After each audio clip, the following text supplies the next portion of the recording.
வணக்கம். ரொம்ப இருட்டான ஒரு காலத்துல ஒரு சின்ன நம்பிக்கை ஒளி வாக்குறுதியா கொடுக்கப்பட்டுச்சு. அந்த ஒரு வாக்குறுதி 4 பழங்கால நூல்கள் வழியா எப்படி ஒரு பெரிய சக்தி வாய்ந்த கதையா மாறுது, அதத்தான் நாம இன்னைக்கு பார்க்க போறோம். கார் இருள்ல நடந்து வந்த மக்கள் ஒரு பெரிய ஒளியை கண்டார்கள். கேக்குறதுக்கு ஒரு கவிதை மாதிரி இருக்கலாம் இல்லையா? ஆனா இது வெறும் கவிதை இல்லைங்க. இது ஒரு பெரிய மாற்றத்துக்கான ஒரு சக்தி வாய்ந்த முன்னறிவிப்பு. வாங்க இத பத்தி இன்னும் ஆழமா பார்க்கலாம். சரி, நம்மளோட இந்த தேடல் 5 பகுதியா இருக்க போகுது.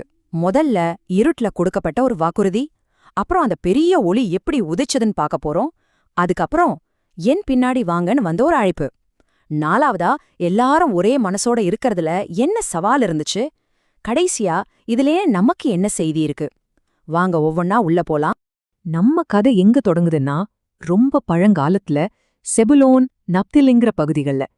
அங்கிருந்த சூழல் நம்பிக்கையே இல்லாத ஒரு நிலைமை.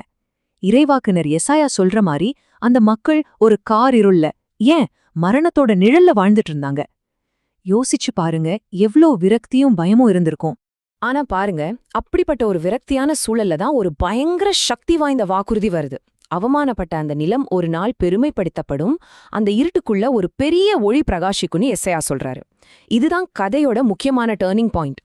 சரி, ஒரு கேள்வி வரலாம். ஏன் அந்த பெரிய ஒளி ஸ்பெசிஃபிக்கா கலிலேயாவுல உதிக்கணும்? ஏன்னா அந்த இடத்துக்கு ஒரு பேர் இருந்துச்சு, பிற இனத்தார் வாழும் கலிலேயா. அதாவது அங்க யூதர்கள் மட்டும் அல்ல, பலதரப்பட்ட மக்களும் வாழ்ந்தாங்க. அப்போ அந்த இடத்துல ஒளி வர்றதுக்கு என்ன அர்த்தம்? இந்த செய்தி ஒரு குறிப்பிட்ட இனத்துக்கு மட்டும் இல்ல, எல்லாருக்குமானதுங்கிறத இது காட்டுச்சு. பல நூற்றாண்டுகள் காத்திருந்த அந்த தீர்க்க தரிசனம் எப்படி நிஜமாச்சு? சரி, இப்ப நாம மத்தேயு நற்செய்திக்கு வருவோம். இங்கதான் எசாயாவோட வார்த்தைகளை நேரா எடுத்துச் சொல்லி அந்த பேரொளி உதிச்சிடுச்சுன்னு அறிவிக்கப்படுது. யோவான் கைது செய்யப்பட்டதும் இயேசு தன்னோட இருப்பிடத்தை மாத்துறாரு. நாசரேத்தை விட்டுட்டு நேரா எசாயா சொன்ன அதே செபுலோன், நப்தாலி பகுதிகள்ல இருக்கிற கப்பர்நாகுமுக்கு போறாரு. இது ஏதோ தற்செயலா நடந்த ஒரு விஷயம் கிடையாது. இங்கதான் பாருங்க அந்த கனெக்ஷன் எவ்ளோ தெளிவா இருக்குன்னு. மத்தேயு எசையாவோட வார்த்தைகள் அப்படியே எடுத்து பயன்படுத்துறாரு. கார் இருள்ல இருந்த மக்கள் ஒரு பெரிய ஒளியை கண்டார்கள். இது ஏதோ சும்மா நடக்கல, பல நூற்றாண்டுக்கு முன்னாடி சொல்லப்பட்ட தீர்க்க தரிசனம் இப்போ நேரடியா நிறைவேறியிருக்குன்னு மத்தேயு ரொம்ப அழுத்தமா சொல்றாரு. அந்த ஒளி வந்த உடனேயே அதோட முதல் செய்தி என்னவா இருந்துச்சு தெரியுமா? மனம் மாறுங்க, ஏன்னா விண்ணரசு பக்கத்துல வந்துருச்சு. அதாவது இந்த புது ஒளி சும்மா பாக்குறதுக்கு மட்டும் இல்ல, அது நம்ம வாழ்க்கைய மாத்துறதுக்கான ஒரு அழைப்பு. இந்த ஒளி சும்மா பிரகாசிச்சுட்டு நிக்கல, அது உடனே செயல்படவும் ஆரம்பிச்சுது. எப்படி? அது மக்களை தம் பக்கம் இழுக்க ஆரம்பிச்சுது. அதோட முதல் வேலையே சாதாரண மீனவர்களை தன்னோட சீடர்களா கூப்பிட்டதுதான். இந்த நிகழ்வை கொஞ்சம் மனசுல கற்பனை பண்ணி பாருங்களேன். பேதுரு, ஆந்திரேயா, யாக்கோபு, யோவான் 4 பேரும் அவங்களோட வாழ்வாதாரமான மீன் வலை, படகு, ஏன் அவங்க அப்பாவை கூட அந்த இடத்துலயே விட்டுட்டு உடனே அவர் பின்னாடி போறாங்க. அந்த அழைப்புல அப்படி என்ன ஒரு சக்தி இருந்திருக்கும்? அந்த பணி வெறும் 4 பேரோட முடியல, அது கலிலேயா முழுக்க பரவுச்சு. இயேசு ஜப ஆலயங்கள்ல போதிக்கிறாரு, விண்ணரசின் நற்செய்திய சொல்றாரு, மக்களோட நோய்கள கஷ்டங்கள குணமாக்குறாரு. அந்த ஒளி அறிவையும் ஆரோக்கியத்தையும் ஒண்ணாவே கொண்டு வந்துச்சு. சரி, இந்த புது ஒளி ஒரு சமூகத்தை உருவாக்குச்சு. ஆனா சுவாரஸ்யமான விஷயம் என்னன்னா, வெளியில வெளிச்சம் வந்தாலும் உள்ளுக்குள்ள ஒரு விதமான இருட்டு தொடர்ந்துச்சு. அதுதான் பிரிவினையோட இருட்டு. அந்த புது சமூகம் தனக்குள்ள இருந்த இந்த சவால்களை சம்பிக்க வேண்டியிருந்தது. கிறிஸ்து இப்படி பிளவுபட்டிருக்கிறாரா? கொரிந்து திருச்சபைக்கு பவுல் கேட்கிற இந்த ஒரு கேள்வி அந்த புது சமூகம் சந்திச்ச ஒரு பெரிய பிரச்சனையோட மையத்தையே தாக்குது. நான் பவுல சேர்ந்தவன், நான் அப்பளவ சேர்ந்தவன்னு மக்கள் அவங்களுக்குள்ளேயே பிரிஞ்சுக்கிட்டாங்க.